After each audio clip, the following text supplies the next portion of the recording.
Hey, here are 5 stupid things I've noticed about Captain Picard. He's a French guy with an English accent. Stoic, dignified, a veteran of the theater. You can't get much more typically British than Patrick Stewart. And yet, for some reason, the producers of Star Trek The Next Generation insisted on making Captain Picard explicitly, emphatically French.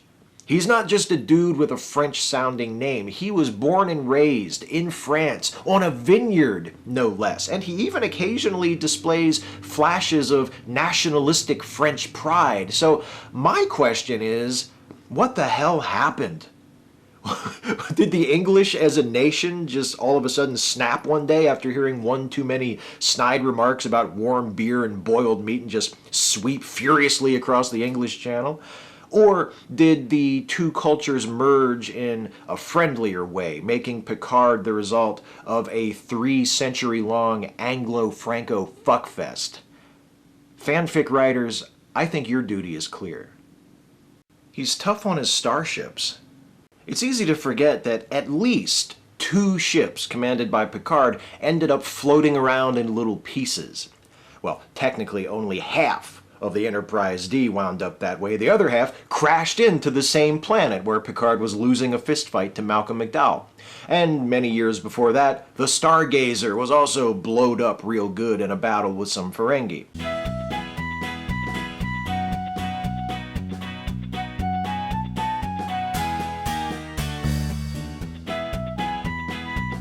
Now, some of you might protest that neither of those incidents were entirely Picard's fault, but I say it's not merely a question of the man's competence, but of his judgment. Picard doesn't have the best track record when it comes to hiring reliable staff. Let's not forget, he assigned the stupidest person in the galaxy to his bridge crew. I know it's 5 stupid things about Picard, not 5 stupid things about Deanna Troi, but god damn it, she was the most idiotic and useless character on that entire show, and there was no reason for her to be on the command crew of the flagship of an interstellar starfleet. And who hired her?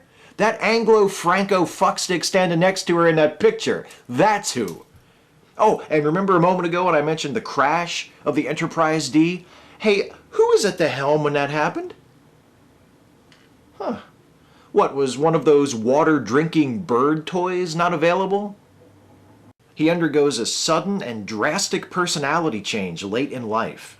Somewhere between the end of Star Trek Generations and the beginning of Star Trek First Contact, Picard underwent a significant shift in his personality from deliberative and diplomatic to impulsively violent. Now, I know that the actual reason for this is because the producers wanted the Next Generation movies to feature more action and fewer scenes where everybody just kind of sits around and talks about what's happening. But let's pretend for a moment that Picard is a real person, which I suspect will be a bit too easy for some of you.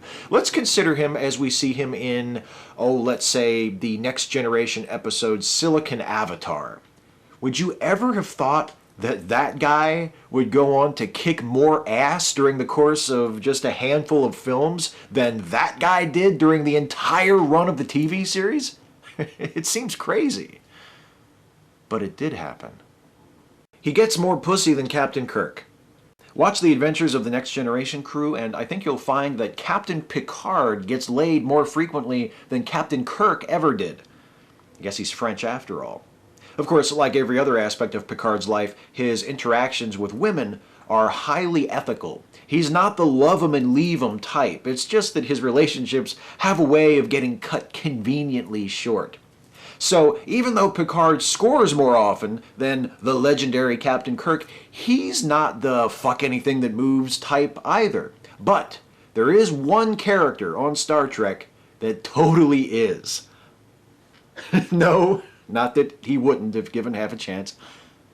No, come on, he's just a boy. No, but don't I wish. Oh, there he is. Yeah, resistance is futile. The hardest part is only picking 5. Catch you next time.